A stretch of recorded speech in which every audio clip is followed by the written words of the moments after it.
எங்களுக்கு ஒரே ஒரு இஷ்யூ தான் மேடம். அது உங்க பக்கத்தில் இருக்கிற எம்எல்ஏ எங்களுடைய ரெகுலர் அன்னபூர்ணா கஸ்டமர் வர்றப்பெல்லாம் சண்டை போடுறாங்க அந்த அம்மா கடையில். ஏன்னா எங்களுக்கு நீங்க ஸ்வீட்டுக்கு 5% வச்சிருக்கீங்க ஜிஎஸ்டி, இன்புட் கொடுக்குறீங்க. ஃபுட்டுக்கு 5% வச்சிருக்கீங்க, இன்புட் கிடையாது.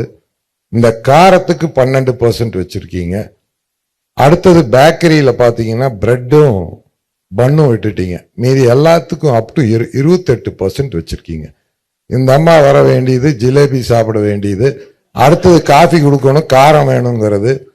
காரத்துக்கு 12ன்னு சொன்னா உடனே சண்டைக்கு வர்றது. இது டெய்லி எங்களுக்கு நடக்குது பிரச்சனை. ஒரே பில்லுல ஒரு ஃபேமிலிக்கு டிஃப்ரெண்டா ஜிஎஸ்டி போட்டு கொடுக்கறது கஷ்டமா இருக்கு.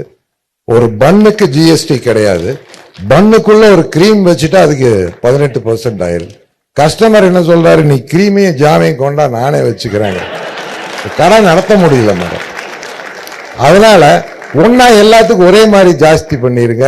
இல்லைன்னா இன்னொன்னு, இதே அம்மா உங்க எம்எல்ஏ அம்மா தான் இதெல்லாம் பண்றதுங்க. அவங்க எங்க தொகுதியில் இருக்காங்க. கடையில வடநாட்டுல அதிகம் ஸ்வீட் சாப்பிடுறாங்க, அதனாலதான் அம்மா இங்க அதுக்கு 5%, காரத்துக்கு 12 பண்ணிட்டாங்கிறாங்க. நான் சொன்னேன் இல்லைங்க, அப்படியெல்லாம் இல்லை. தமிழ்நாட்டில் ஸ்வீட், காரம், காஃபி அப்படிதான் போகும். அதனால தயவு செஞ்சு அதை கொஞ்சம் கன்சிடர் பண்ணுங்க மேடம். டாக்ஸ் போடுறது இல்லைங்க. இல்லைங்க மேடம், இந்தியாவுக்கு போற சேர்த்து நீங்க ஏத்தி விட்டாலும் சந்தோஷம். ஒரே மாதிரியே பண்ணுங்க, தனித்தனியா வைக்காதீங்க. ஏன்னா வீடு ஒரு ஃபேமிலி கம்ப்யூட்டர் திணறது மேடம் பில் போடுறது. அது அந்த ஜிஎஸ்டி ஆபீசருக்கு இன்புட் கிரெடிட் எடுக்கிறப்ப ஒரே கிச்சன்ல தான் எல்லாம் பண்றாங்க.